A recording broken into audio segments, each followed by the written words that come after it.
My name is Sam Neiman, a member of the League of Women Voters of Fremont, Newark, and Union City, and moderator for this meeting. There are 12 initiatives for the November 3rd ballot, far too many to present in a Zoom meeting.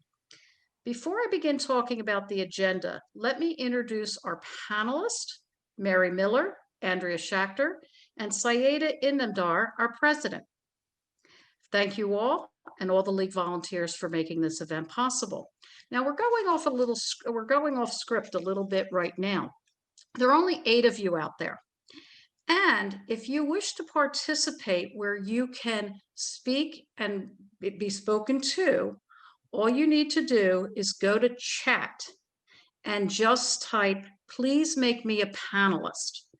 And our tech director will turn you into a panelist. And just like everyone else that you can see here, we'll be able to see you or your profile picture or an avatar, whatever you're using.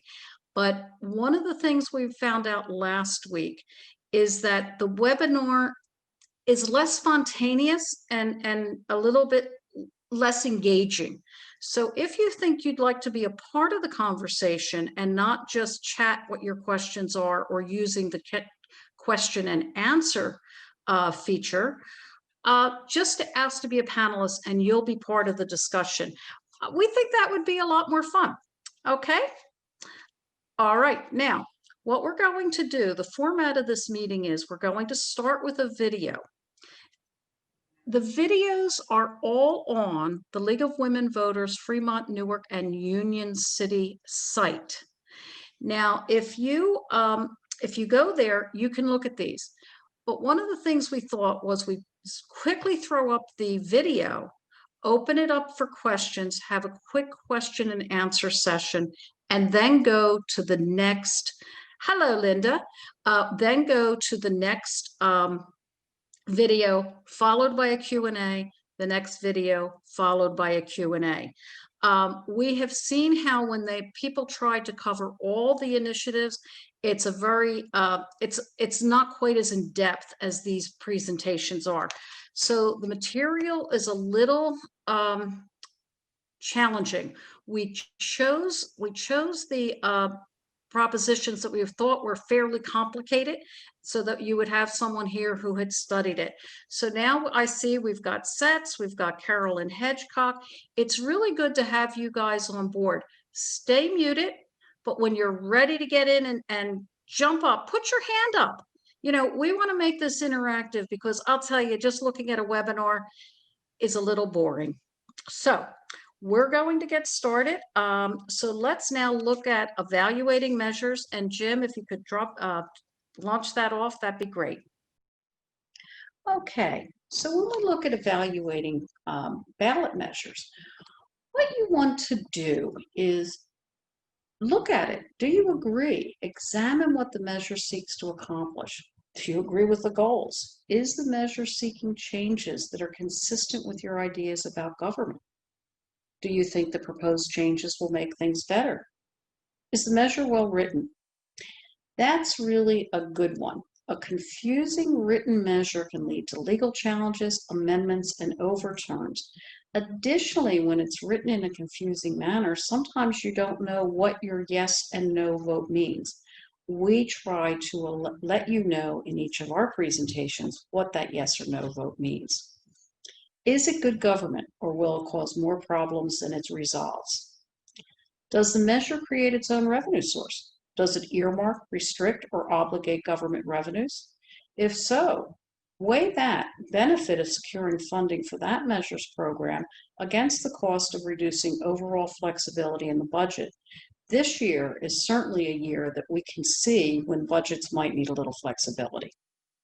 Does the measure mandate a government program or service without addressing how it's funded? Does the measure deal with one issue that can easily be decided on a yes or no vote? Or is it a very complex issue that should be thoroughly examined in the legislative arena? Does it amend the Constitution? If it amends the Constitution, consider whether it really belongs there. All constitutional amendments require a 2/3 majority voter approval.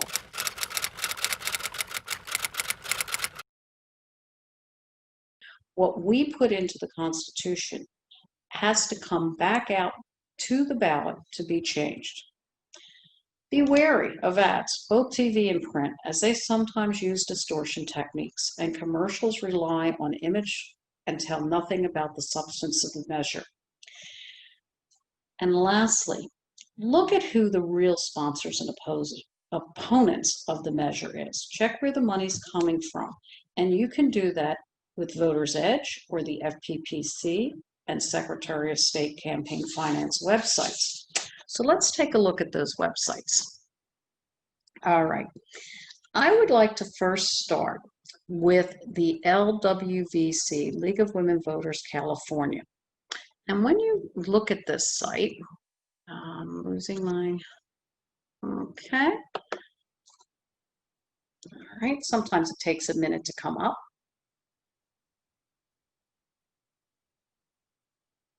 Okay, what you will notice is you could look at ballot recommendations, but for this presentation, I want to concentrate on the nonpartisan information available. Scroll down to the pros and cons on the left.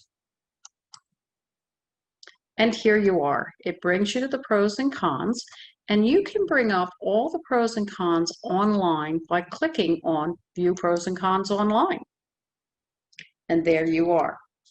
Now, if you want to see this, you will see there is a wealth of information on each of these. However, in the deference to time, I need to go back to the presentation and start working on the next website. I'm going to take you to my local league, the League of Women Voters of Fremont, Newark, and Union City. And here we have an election resource centers. All local leagues will have something similar. We have done our local candidate forums online. This allows you to view candidates discussing issues of importance to voters directly. One link that I believe you should look at, and we're going to take because it's in my list of links, is the Easy Voter Guide. This guide is a short, concise, if you will, executive overview of election information, not just the pros and cons. Here you can get the Easy Voter Guide to download the guide in English, Spanish, Chinese, Vietnamese, and Korean. And this year, I'm going to scroll down here, the League provides information on our justice system here in California. It's a pretty hot topic this time. So you can see I've scrolled through candidates, our representatives, senators, and then this year, our Voice Matters, a spotlight on our justice. And this gives you information that you may or may not be familiar with. This is a great resource for very busy people. Now let's take a look at Voters Edge.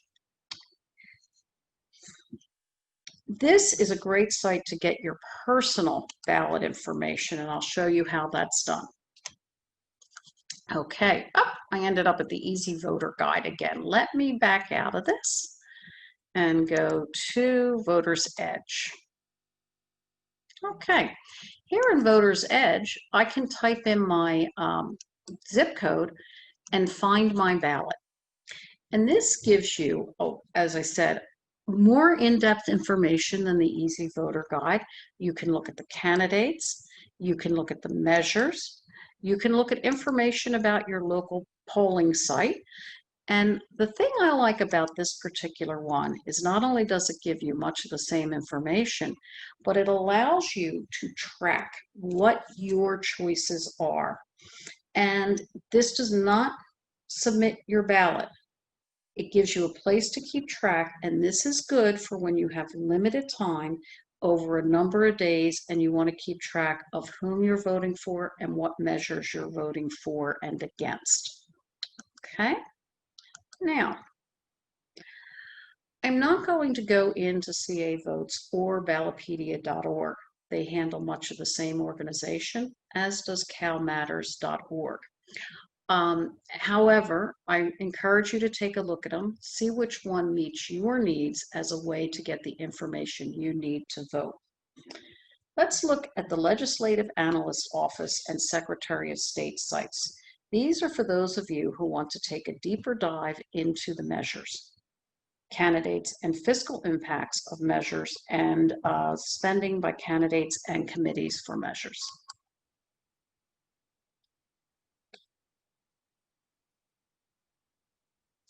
Okay, we're going to look into the November ballot propositions.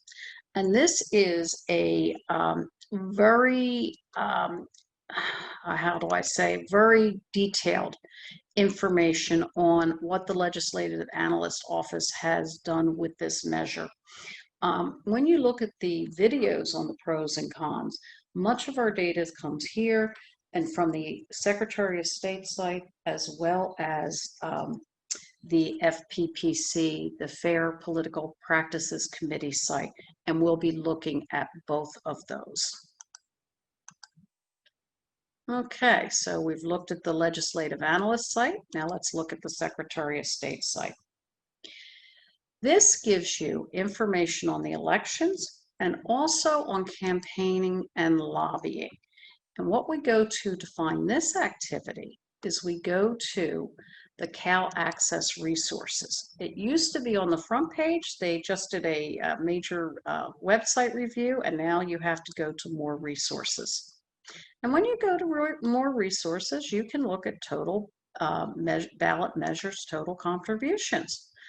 And that gives you information about who is giving monies to, say, let's check Proposition 22. That's the one I took a look at recently. And you can see that the total amount contributed has been quite a number. This is 182 million is a fairly large number. And who were the contributors on this? Now, you're seeing things and you know, who is this person? Yes, on 22, Save App-Based Jobs and Services. Who are the small businesses? Well, what we do is we can go to the FPPC website, look at their transparency portal, and there we can take a look as you walk down the left-hand side. Let's take a look at the top contributors list. Here, you can get an overview of the November 2020 election. And let's look at the top 10 contributors list. They give you a status if these people are moving up and down the list or if they're new. Additionally, and I must emphasize, this is updated a lot. You may want to take a look just before you vote on who the contributors are. And what this gives you, you can look at the aggregate, but we saw that on the Secretary of State site. I'm going to look at who formed committees to support or oppose a ballot measure. Now, there's a lot of scrolling in this one, but let's just look at 14 since that's the first there. You can see the top contributor in this site was Robert N. Klein, an affiliated entity. We are talking about each of these in our short videos on each of the pro and con videos, so you can get that information there, or you can choose to delve down yourself.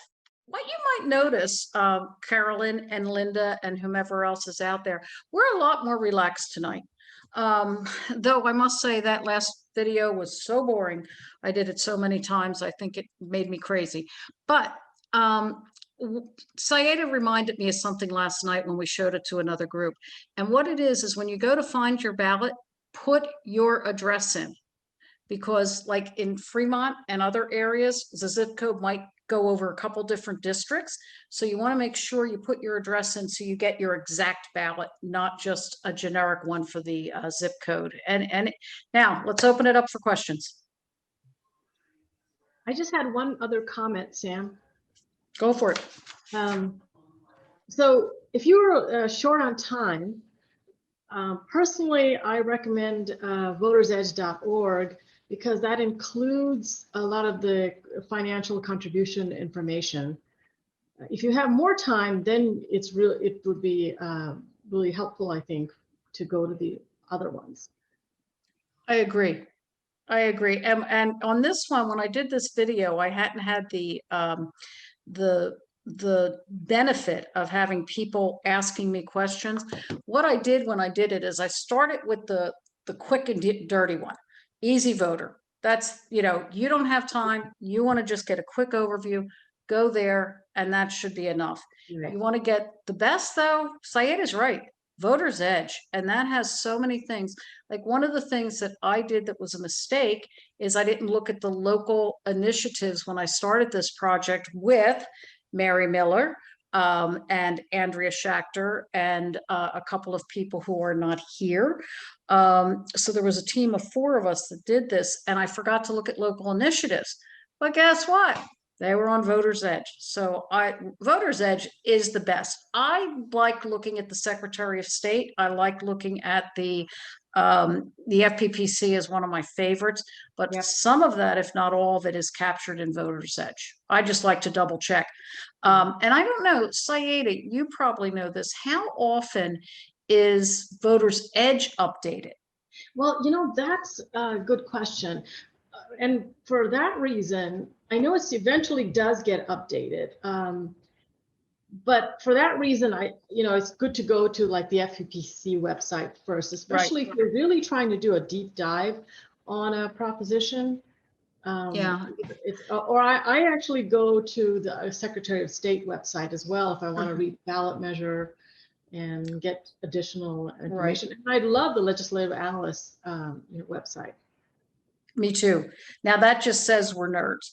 But for those of you out there, and I don't know who's participating, who's not a quote unquote panelist, I don't know whether you're a league member or a member of the public, but how I ended up learning about the Fair Political Practices Commission, not committee, is I went to a league meeting. And we had a representative from the FPPC here. And once that was done, I felt like it was magic because it was back then, several years ago, we were all trying to figure out how to understand dark money and where it was coming from. And that's the website that captures this. I can't remember the exact number of states, but it's a handful of states that has regulations that PACs that raise over $1 million in contributions with one contributor of $10,000 or more must report the contributors to the state of California. It's fabulous. We're very lucky. Okay. I don't see any other questions. Yes, ma'am, Linda, unmute. Unmute. So when I look at the League of Women Voters booklet, Daily Bob, my little Bible, I noticed that the League of Women Voters didn't take a position on Prop 22. And how do you decide to not take a position? And do you? I know it's so confusing to me. I don't even know if I should even vote on it because I still, despite how much stuff I've been reading. But how do the League of Women Voters decide to not take a position? What are the things that make it that you don't want to take a position on it? First of all, before we get into that, we always do say to people, you don't have to vote on everything, okay? If you don't feel that you know enough or you don't feel comfortable or whatever, you don't have to vote on everything. However, who wants to answer Linda's Sayeda. Yeah, me too. Okay. So, Yes, so Linda, the way the league takes a position on something is we actually do a study. And that, I remember it used to take like 3 years to do a study. And then, because ever since we got into the technology age, the internet age, we speeded a lot of it up. Our local studies can be a shorter time frame. So after we study the topic and we look at various research articles and books and whatnot, then we come to a particular position. And based on that position, we will either support or oppose a particular ballot measure, or we'll stay neutral if we have positions that support both sides. And I think, for example, rent control. We believe that there should be affordable and housing. And there should, but on the other hand, we did come across some research that stated that if you have a lot of rent control, sometimes you don't have enough, it depresses the supply. Right. So what you can do for getting additional information on how we took a position and deeper insight on why the league took a certain position is go on the LWVC.org, the state website. So the state takes a position on state ballot measures, our state league. Right. And our local league, we can take a position on our local ballot measures, but I think we didn't have time to really study it. And some of the ones that we did, either we stayed neutral or we took a no position. So Saida, regarding Linda's question on Prop 22, so you're saying that the league didn't take a position on that because it's not something that we study and it's not a topic that we have had positions on over the years. Yes, or not something very specific to that particular, proposition. And so I have to say, are you talking about this one? Is this what you're talking about? Okay, so this is it's something that we help the candidates to do. And there is a small error there on 22. The 22 is actually about the ride share ones. It shouldn't, and I think we put the wording for Proposition 17 on there. So we have a little typo there. Yeah. So that's why. And the thing is, it's always good to look at the league, the state league's website, because they'll give you a little bit more in-depth discussion on why they did or did not take a position. Okay. And I just want to interject. My whole thing about looking at whether I want to take a position on some or vote on something is I follow the money. So I highly recommend you go onto the FPPC site and look at the top 10 contributors in the transparency portal. Yeah. Because that will show you who, and it's that particular one I have actually done on different presentations that had more time on evaluating measures, because that one's very clear who's supporting it and who is not. And to give you a quick update, I will tell you essentially the ones supporting 22 are the companies themselves, the ride share and delivery companies themselves. And that's the only monies that have been given in. And the monies not supporting it are typically unions, both based here in California and Washington, D.C. Okay, that just happened to be one I studied. We are now out of time for this question and answer. So Jim, if you could go to Prop 15. Proposition 15. In its simplest terms, Proposition 15 asks California voters to make a change in property tax assessment that: 1, taxes commercial and industrial property at market rate, reassessing no less than every 3 years. And 2, keeps the current rules in place for all residential property and agricultural property. Proposition 15 is a constitutional amendment put on the ballot by petition signatures. It removes commercial and industrial property worth $3 million or more from the property tax limits created in 1978 by Proposition 13. These properties would be reassessed not less than every 3 years. The 1% tax rate established in Proposition 13 would remain.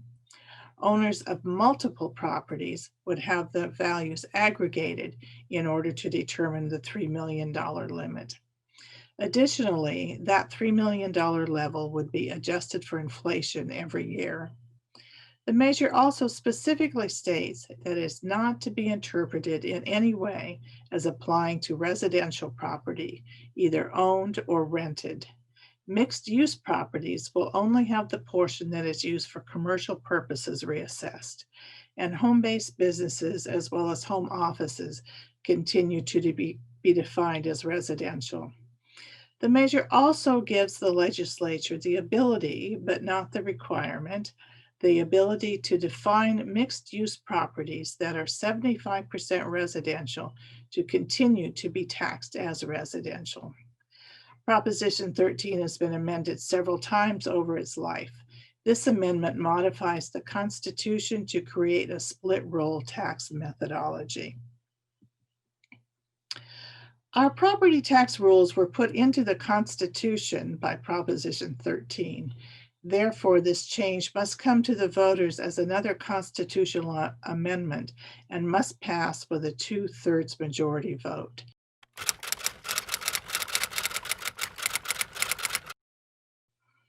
The fiscal impact of Proposition 15 is significant. Estimates are that an amount between $6.5 billion and $11.5 billion in new funding will be available yearly for schools and local communities. The significance of identifying these funds as new is that they cannot supplant what is already allocated in the budget for these two items. The funds will be allocated to communities and schools based on existing formulas used by the state. The new revenue will be split 40% for schools and community colleges, with that amount shared 89% for schools and 11% for community colleges. The remaining 60% is for counties to allocate among cities and special districts.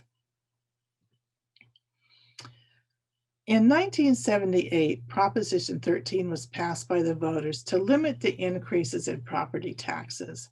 Key features were to limit the occurrence of assessment or reassessment to the time of change of ownership rather than on a periodic basis.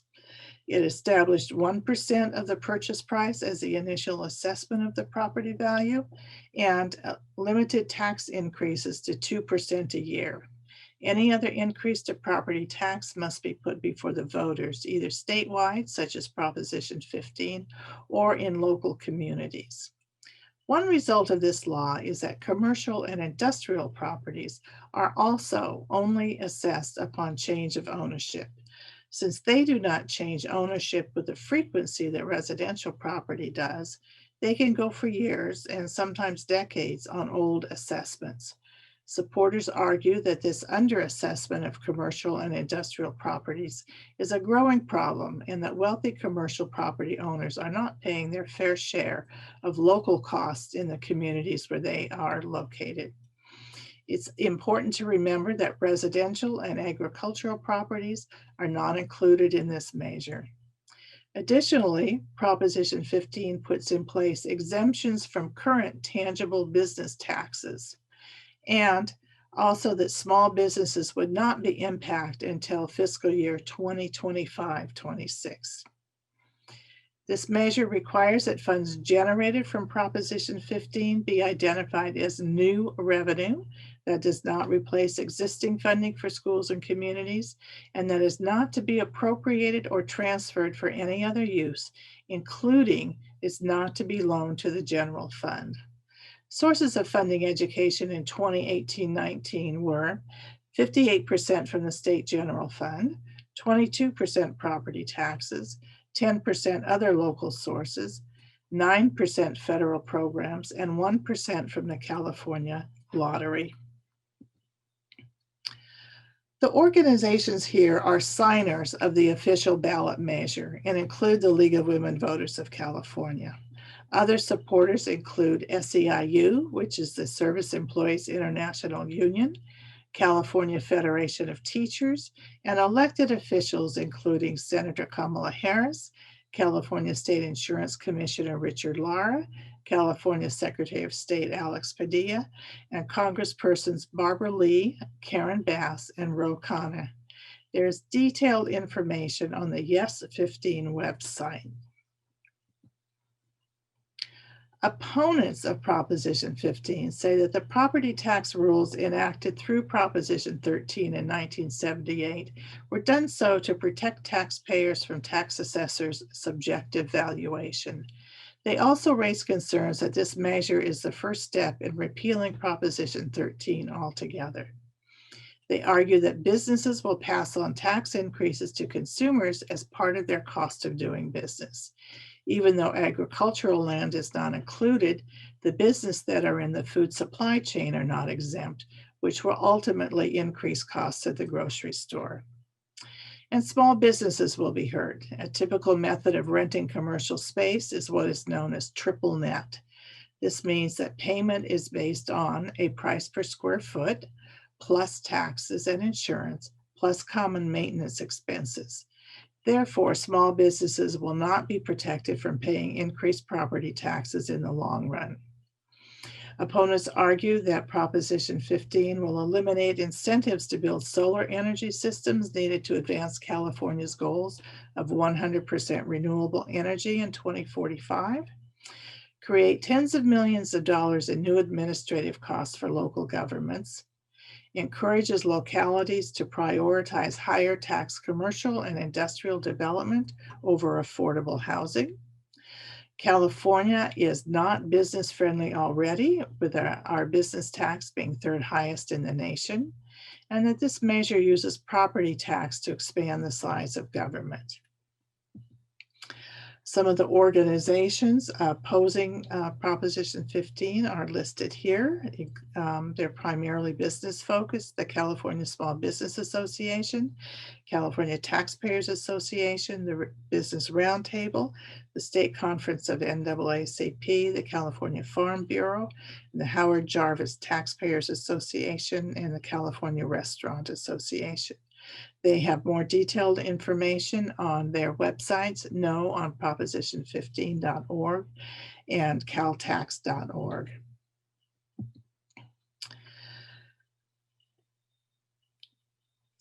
The Proposition 15 is a constitutional amendment, in summary, which requires a 2/3 vote.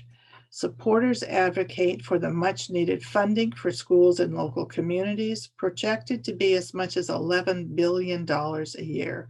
And this is based on legislative analyst office estimates. And that it creates more fairness in property tax payments. Opponents argue that increased costs will be passed on to consumers. California business tax is third highest in the nation already, and Proposition 13 was passed to protect taxpayers from assessors' subjective evaluations. It came to my attention that there are new people who have come in, and you may not know how to join the larger group presentation and be in the picture, as it were. All you need to do is send a chat to the panelists and say, I want to be a panelist. This is a webinar format. It's the only way we know how to bring you into the picture if you choose. So we now have another 9-minute segment for questions and answers on Prop 15. So let me just start out by just a little introduction, further introduction. Before Proposition 13, the state didn't have any role in setting up property taxes. This was done on a local level. Local tax assessors did their assessments. Proposition 13, if those of you remember it, and maybe some of you are new, the law is 42 years old. Maybe some of you weren't born. I'm not sure. But it was prompted by two, Howard Jarvis and Paul Gann were two property owners of large numbers of apartment buildings. And they were the ones that put it forward saying, we have to stabilize property tax. It's too high. We can't charge the rents to cover it. There's all kinds of things. And it resonated with people because property owners, individual homeowners were getting their taxes increased. And that's where it got such a groundswell. But 42 years is a long time. It's been amended 9 times since then. And what we're looking at now is, in today's world, is it still appropriate in the way it is? One of the things that was discussed back in 1978 was a split roll, and it was abandoned, I think, by people that just wanted to get the bill passed. At that time, 55% of the property tax came from homeowners and from residential properties, not homeowners, but residential properties. And the other 45% came from commercial and business. Today, 72% comes from individual homeowners. So the burden has shifted from business to residential. I keep saying individual. It's not individuals, it's residential, which could be you could have a business of owning apartment, rental property. That still would be exempt. We're talking about residential properties not included. So that's the question for today, 42 years later. Is it time to take a look at this? Property taxes funded, were traditionally a source of funding for local governments and schools. When it became a statewide ballot, then the state had to get involved and they had this thing they called realignment, because the money went to the state and had to be redistributed. And so it's had an impact on local governments' abilities to fund their local services. So at this point, are there any questions?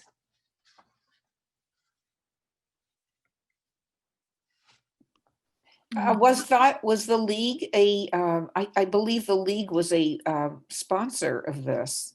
Is that a sponsor or a supporter?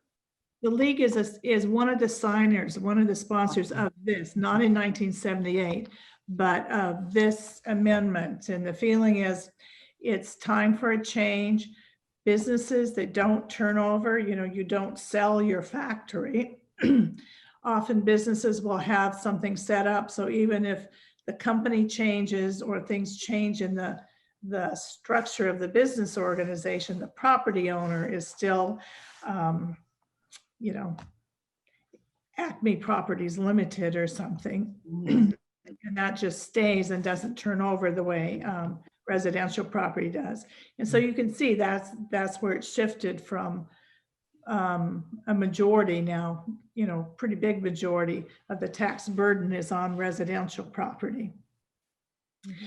And businesses use the services, use local services. They use the roads, they use, the whole infrastructure in the communities where they live, but they're often living with very old assessments.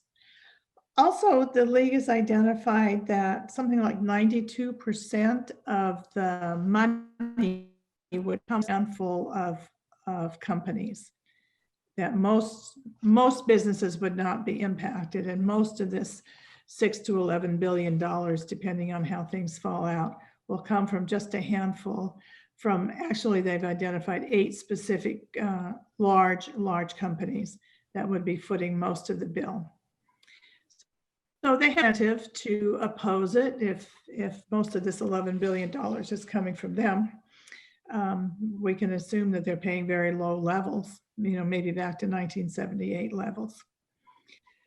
So, that's essentially the question. Is it time to make a change in what was intended to be, protection for residential homeowners and renters? Is it time to change it? Because local government has to be funded. And if it passes, there would be more money, of course, then for those entities that property taxes go toward, like schools. Okay, well, I don't see any more questions. So what we're going to do is we're going to move on to Prop 19, which is also about property taxes.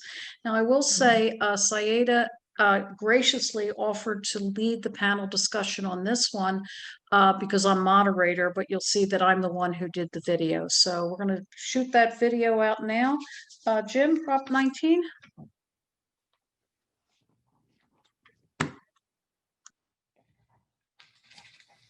Hello, my name is Sam Neiman. I'm a member of the League of Women Voters of Fremont, Newark, and Union City. The League is producing a series of short videos, one for each ballot measure and one on how to evaluate ballot measures. Today's segment is on Proposition 19, which changes certain property tax rules. This is a legislative constitutional initiative, and as it changes the state constitution, it requires a 2/3 majority approval to pass. Before we delve into Proposition 19, I'd like to say a word or two about the League. We are a nonpartisan organization. We do not support nor oppose political parties or candidates. Our mission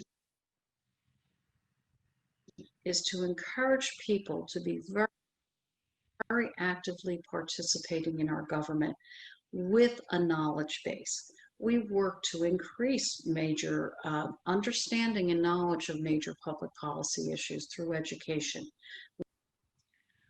I just asked Jim to push through the mission statement because we would go through it with every single film. So we'll start with the meat of the presentation. Thanks, Jim.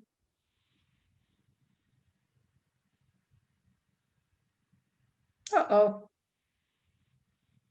Uh-oh. Have I made a mistake? I think he might be having a little bit of a difficulty pulling that up. I'm gonna ask. I'm just gonna say, are we okay?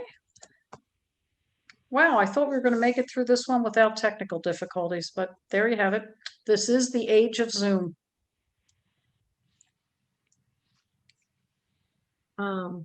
I'm still a co-host, which means he's still there. Maybe we can start the discussion on Proposition 19 while he's getting that fixed up. That's a good idea. Yeah. So Proposition 19 is another way to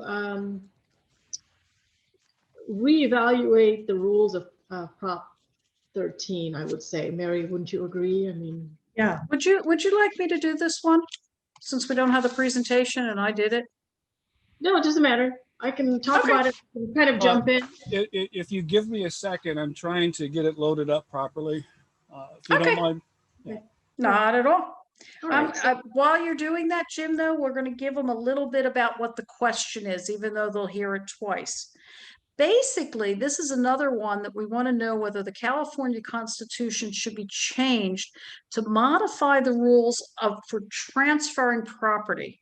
I'll bet you there's not a person on this call tonight that doesn't know that we can, as seniors, hold on. You, Linda.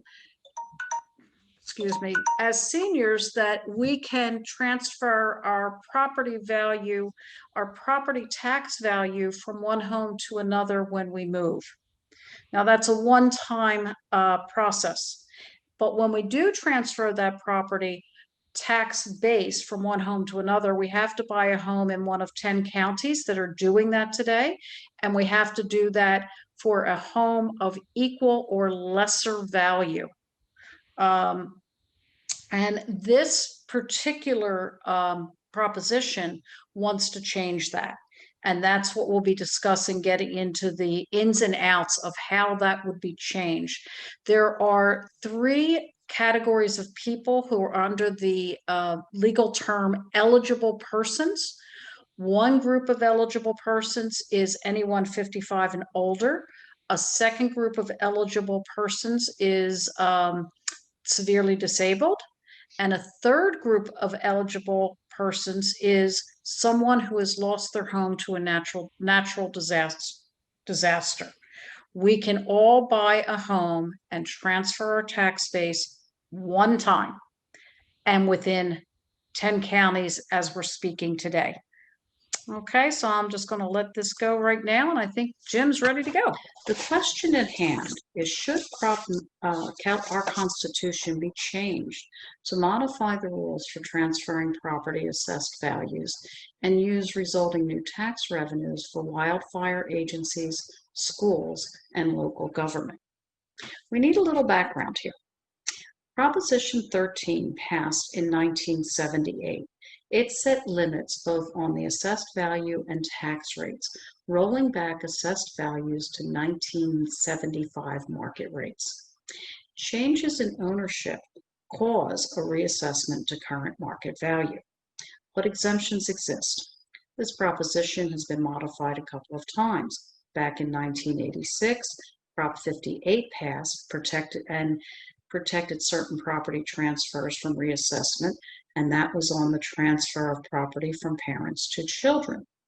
Later, in 1996, Prop 5 passed and gave very similar protections if the property was being passed from grandparents to grandchildren if the parents were no longer living.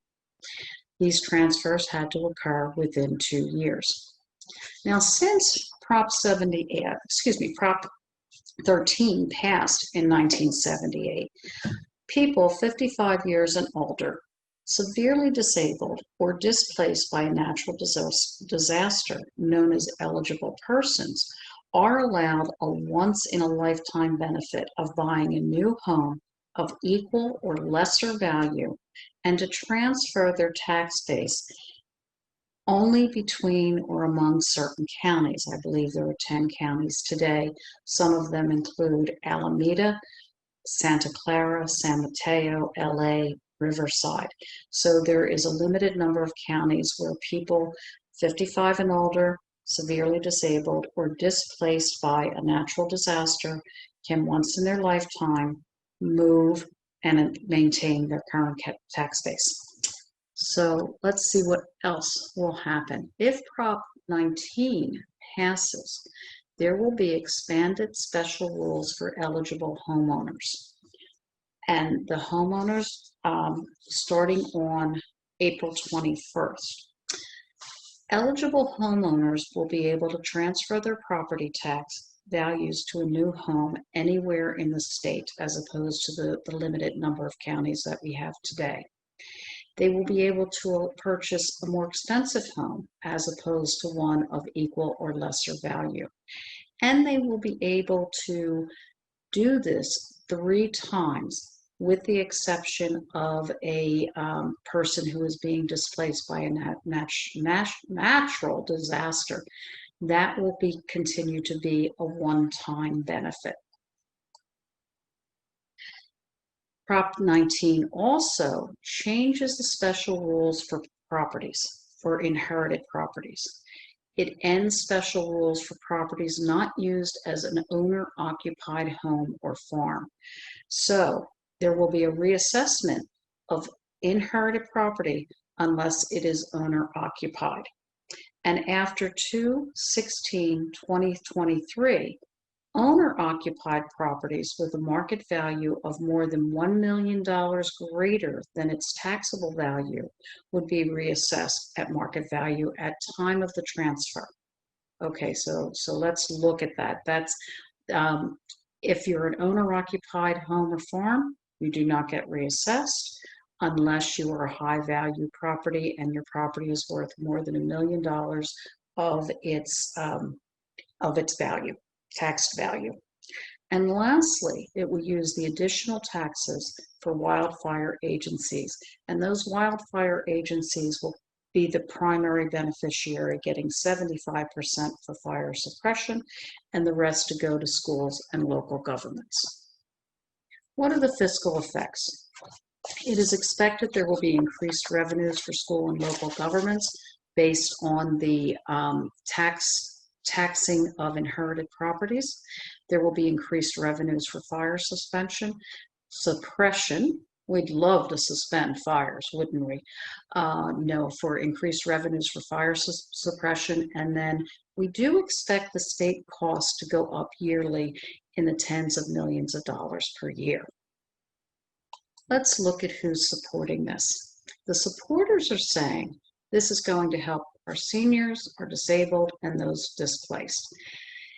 It closes tax loopholes on inherited property. So people who inherited property today can maintain a very low tax base based on what their parents or grandparents were doing for an owner-occupied property and other property up to $1 million. It provides increased revenues for fire suppression, local governments, and schools. And if you wish, you can look at this website for more information on supporting arguments. I put up all these supporters because there was not enough money generated in this proposition for FPPC tracking, and I'll talk about that a little later. But if you look at this, there are a number of people supporting this. And it's an interesting mix of firefighters, realtors. It's obvious this is going to help these people. But I want you to note one thing, because I find this very interesting, is one of the supporters is a former policy director for the Howard Jarvis Taxpayers Association. This association almost always opposes any new taxes.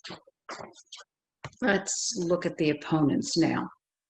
The opponents are saying the Constitution has been amended 3 times to protect the right to pass homes up to $1 million of other property to their heirs without changing any tax assessments. And reassessments will force families to sell their property due to that higher assessment. As of 9/11/2020, there was no active website or ballot measure committee, so I don't have any to show you. Look at the opponents. The opponents, and this again is so interesting to me because it's the current president of the Howard Jarvis Taxpayers Association, Patricia Bates, State Senator, District 36, and Ken Cooley, Assemblyman, District 8. Let's go on.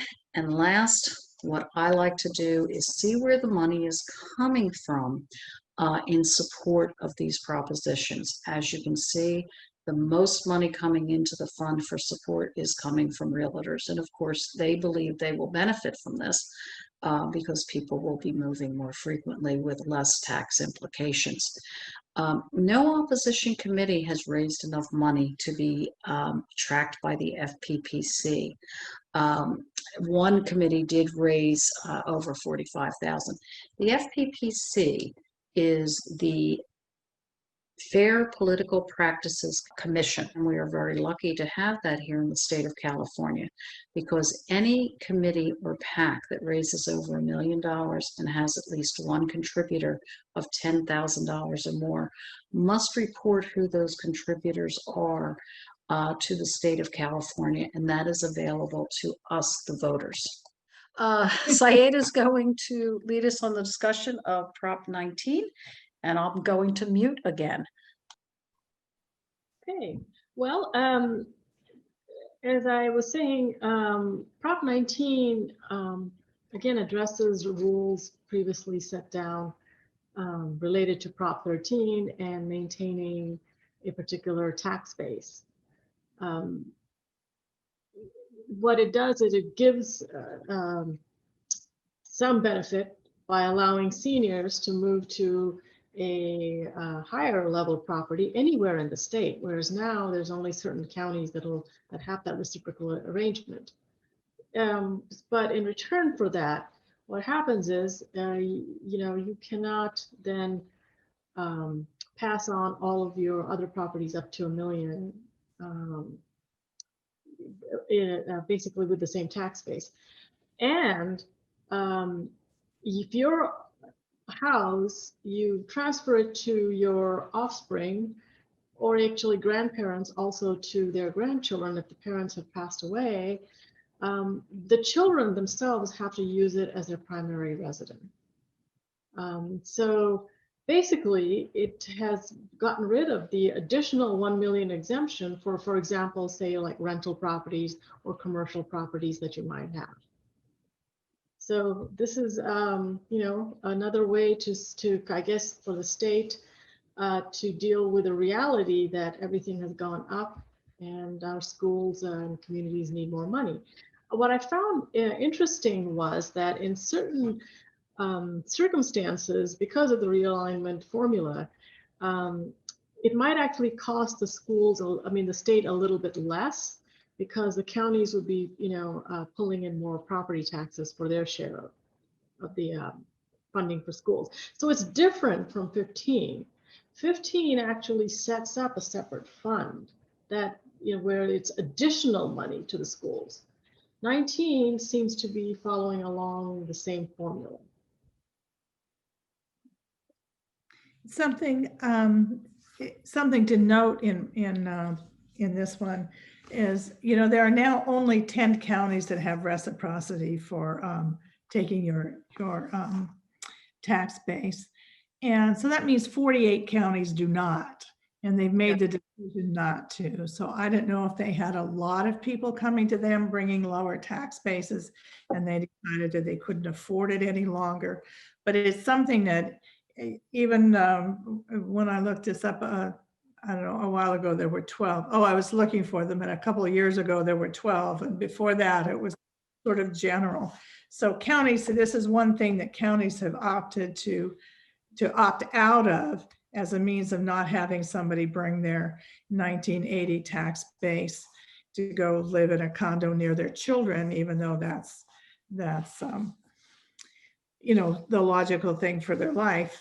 And so, you know, what does that mean? That makes me wonder what that means for those 48 counties. Are they going to see an increase in this?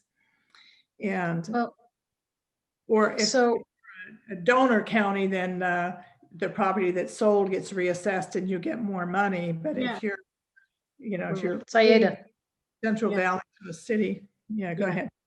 Yeah, no, I was just going to say that if you happen to buy a house that's more expensive than your current house, you do pay you know, that differential in the price of the assessed value, not the assessed, and it's confusing, the terms. It's not taxable value, it's the cash value that you say you sold your house for. Let's say, you know, let's say on the rolls, my house is at $300,000 because I bought it back in the, I don't know, 90s or something.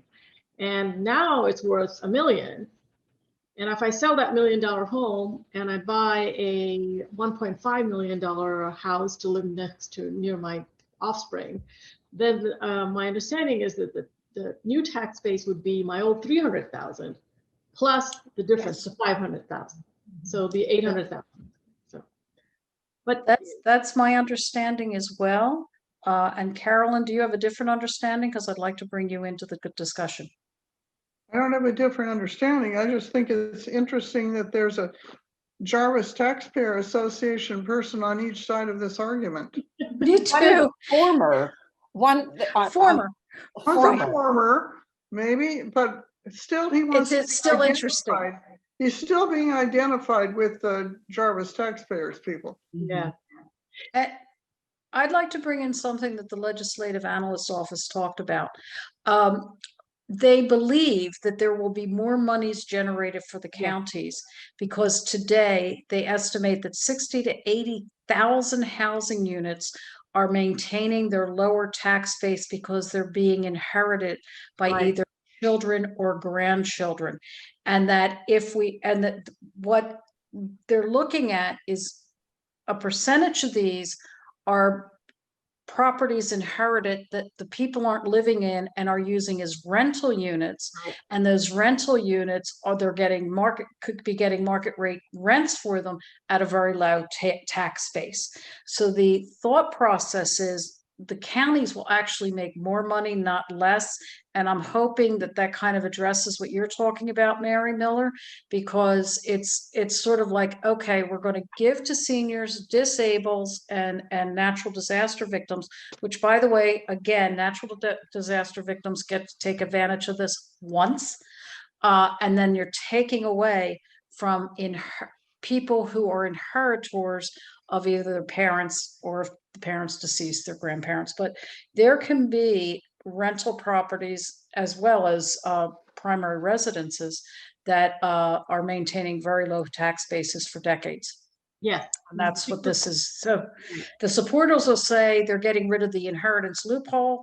The opponents will say, but why should we be letting people, you know, we've been getting this benefit for years and years. Why should we get it? Andrea Schachter. So when you say this could, a low tax rate, tax base could be going on for decades, it could be going on for generations. Right. You know, and that's what this one is talking about. So from the parents, deceased parents, to their children, and then to their children, and so on. It could be a low tax base, could be going on for generations. Right. So, that's a good point, Andrew. Go ahead. Yeah. So it does increase, but I think only about 2% a year.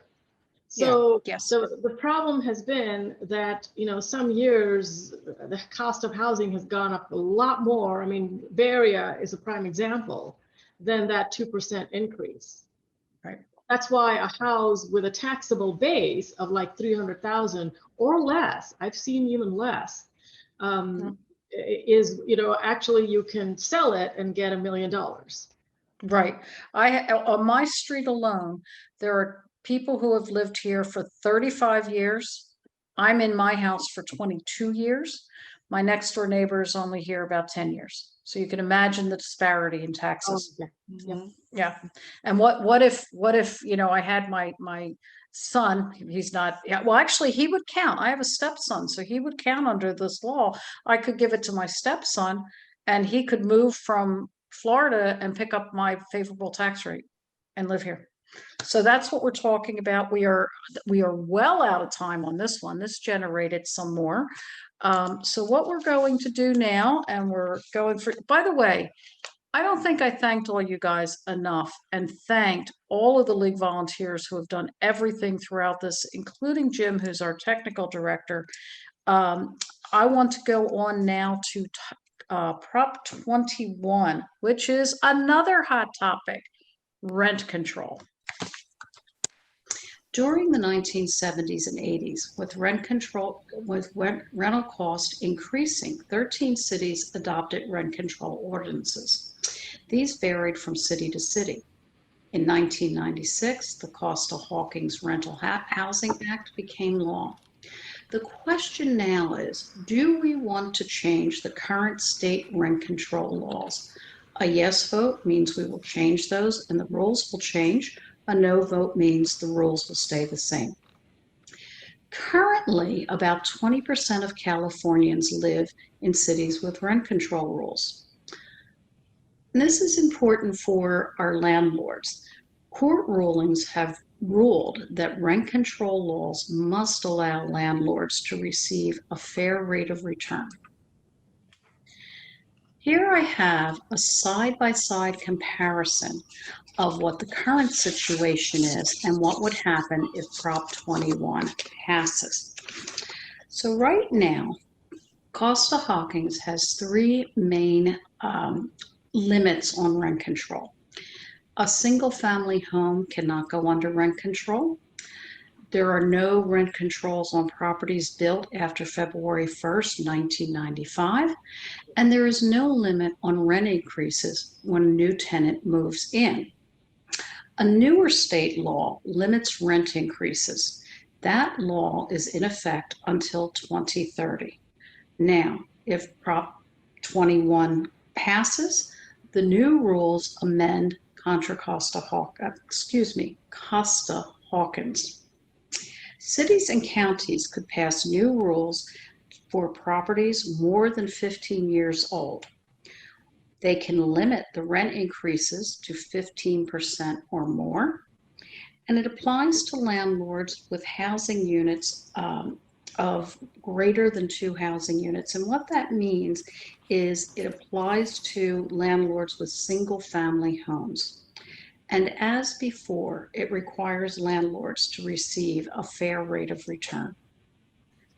Let's look at the fiscal effects, and these are rather challenging to determine because it depends on what local communities, the cities, the counties do. If they expand rent control, the longer term effect could be higher rent in existing properties. The quality may decrease, and with that decrease in quality, the property values may decrease. And that would be because landlords might decide to reduce maintenance to kind of work on cost. So the other thing that could happen is renters would move less often.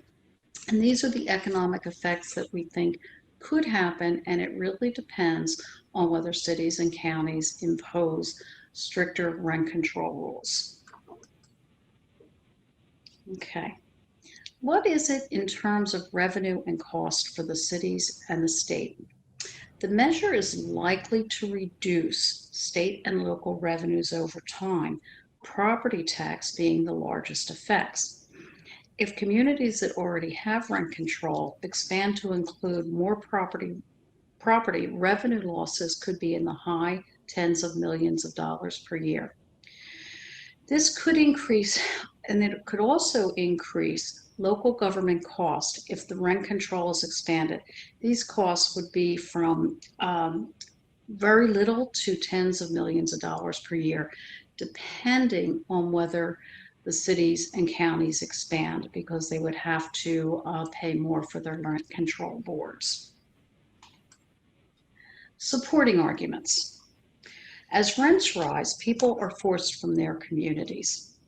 this is being made worse in the pandemic. The skyrocketing rents have led to over 150,000 homeless people living on the streets. The burden of these homelessness falls on taxpayers. Many people are having trouble finding homes that they can afford. Teachers, nurses, seniors, vets are struggling to find housing. It also protects some single-family homeowners, those homeowners who have less than 3 properties. So 1 or 2 properties are protected, and it does guarantee landlords a profit, as the old law did. The opposing arguments. It makes the California housing crisis worse because by that we would have less housing available and the less affordable housing. And they believe it will make housing values go up by 20% in terms of rental costs. It doesn't address affordable housing, but it hurts homeowners. And within the law itself, there are no protections for seniors, vets, or the disabled. And lastly, 60% of voters rejected Prop 10 in 2018. Wow. Looking at the supporters and opponents of this is a tough one. There are so many organizations involved and who want to be, who are making not only their voices heard, but putting their money where the mouth is, and I'll get into that in a minute. And I would recommend that you spend a little time looking at the supporting and opposing arguments beyond what I have put here. You can look at them in the Secretary of State Voter Guide and the League of Women Voters Easy Voter. Another one is Voter's Edge. A reference of nonpartisan websites is at the end of this presentation. I did a deep dive into who was supporting and opposing this, and I think what you need to do is take a look for yourself, and you may want to do a little more research on this than what is currently available in this video. So one of the things we always recommend is look at where the money is coming from. There is a wealth of money both in support of this and in opposition. Now, the information I have up here is the top donor information, which is provided to us by the Fair Political Practices Commission. And this is an organization within the state that tracks the donations and top donors of people into committees and PACs that managed to get over $1 million in donations and has at least one donor of over $10,000. This particular data is from 9/17. The FPPC updates their data frequently, and because of that, I recommend you take a look at it right before the election. You can drill down even further if you choose, and I did for this. One of the supporting PACs collected over $16.5 million from small donors and the AIDS Healthcare Foundation, which was the highest donor. One of the PACs, an opposing PAC, was the Issues PAC of apartment owners of Greater LA. They collected over $260,000 from 500 plus, mostly small dollar donors. I failed to note that when I drilled down in the supporting PAC, though the AIDS Healthcare Foundation was the highest donor, there were also hundreds of small donors. Okay, I believe, Andrea, you were leading the discussion on this one. Okay, so I did drill down a little bit more recently, and the AIDS Healthcare Foundation is the biggest donor of this. there was an article in the paper today, just today, about Prop 21. And the Los Angeles AIDS activist, his name is Michael Weinstein, from the, not Harvey Weinstein, Michael Weinstein. Okay. All righty. Maybe there's a relationship, but anyhow, I don't know. But he says California used to be a very good place to live for people with only a little bit of money. He is in favor of the of Prop 21. But I also learned from this article that Gavin Newsom is opposed to this because he believes, our governor believes, that it will, if this passes, it will result in fewer apartments being available and being built. Okay, because people, he believes, are not going to want to build apartments and provide housing if there's, you know, such limits on rent control. I should also say that this only applies, this Proposition 21 would only apply to cities and counties that already have rent control. It doesn't require cities and counties to adopt rent control. Fremont, Newark, and Union City do not have rent control. But other Bay Area communities, Berkeley, San Francisco, San Jose, Alameda, East Palo Alto, Hayward, Los Gatos, Mountain View, Oakland, and Richmond all have rent control ordinances. So this wouldn't apply to our Tri-City area because we do not have rent control. So, And that doesn't preclude the cities or counties from doing a rent control ordinance, but that would again have to pass the voters. So that's a point well taken. Voters would have to approve rent control. What this does is it allows local communities to impose rent control if they choose, and it sets limits on what can be done. so wait, Sam, did you say that if there, for instance, let's look at Fremont. If there is rent control in Fremont, it would first have to be, it would have to be voted on by the residents of Fremont? Sure. Yes, rent control is always, yeah, those types of ordinances are voted on by the public. Okay, so what So we, yeah, this doesn't impose it. what we do have in Fremont and Union City are rent mediation boards. That was just Right. adopted a couple of years ago. Yeah. So yeah, we're not under rent control here. Yeah. So other questions about this?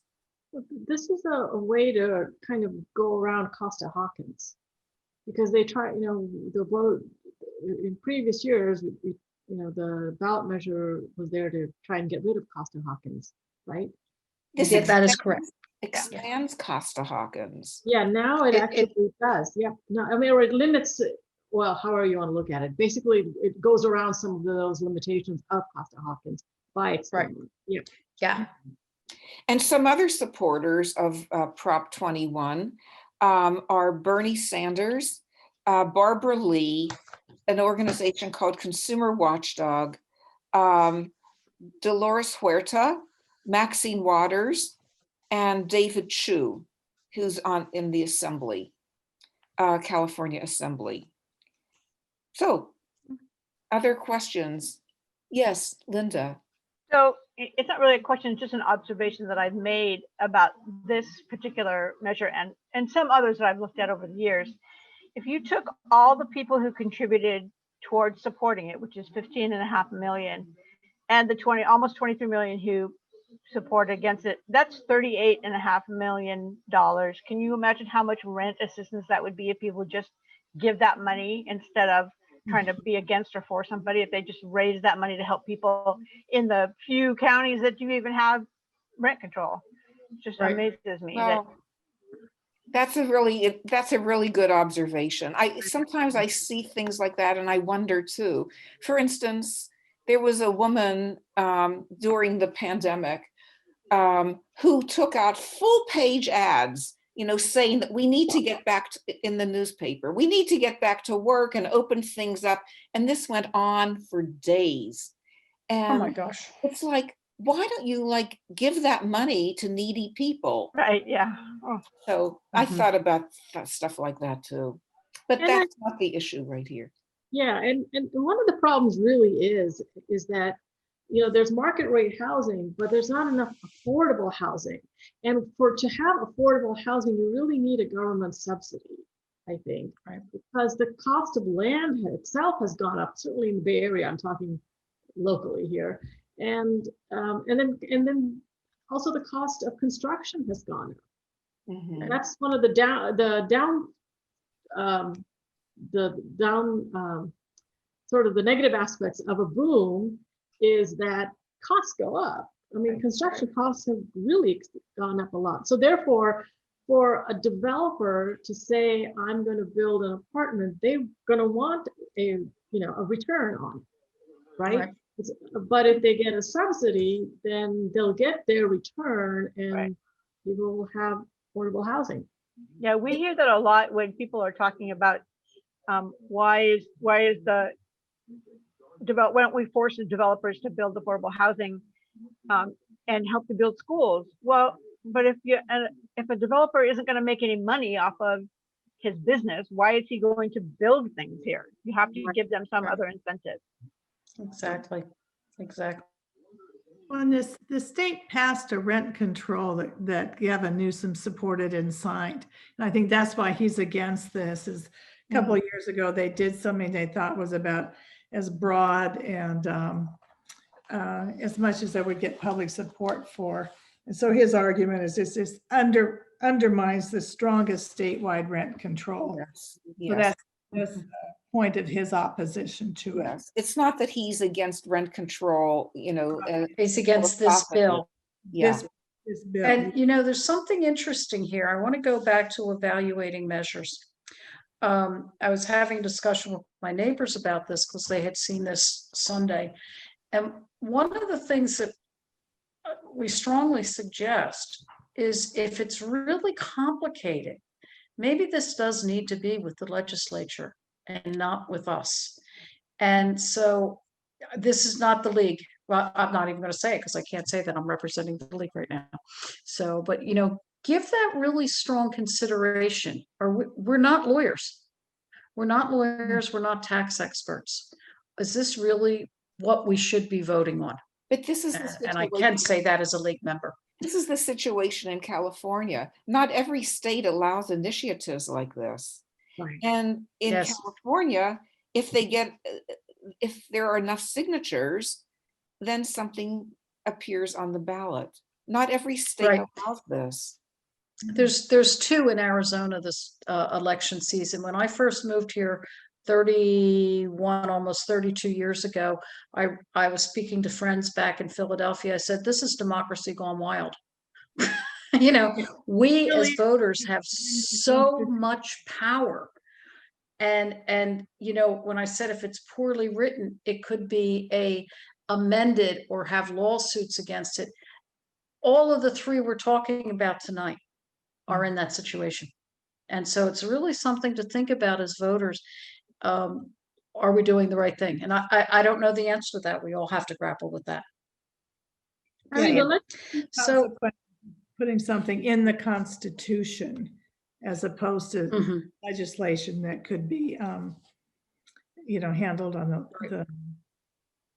legislative. Okay. Syeda, I know you wanted to say something. You want to just wrap us up?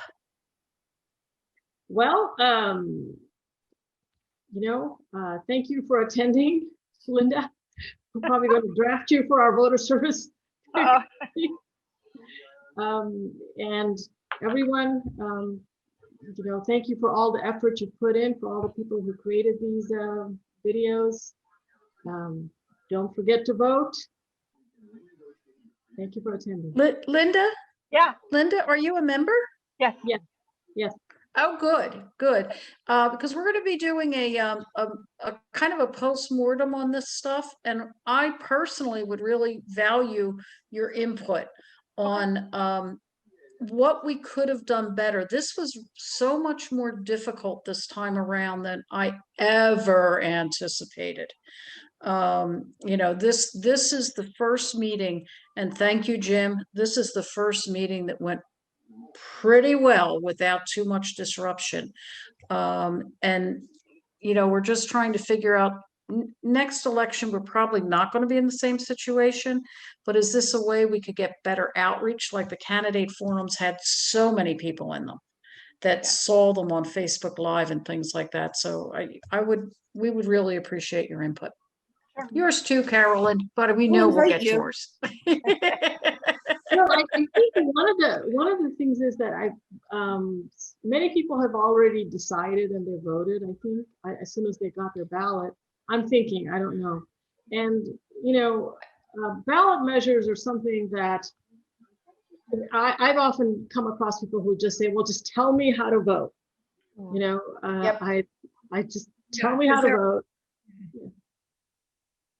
So whereas for candidates, we may actually want to see a candidate forum and decide for yourself.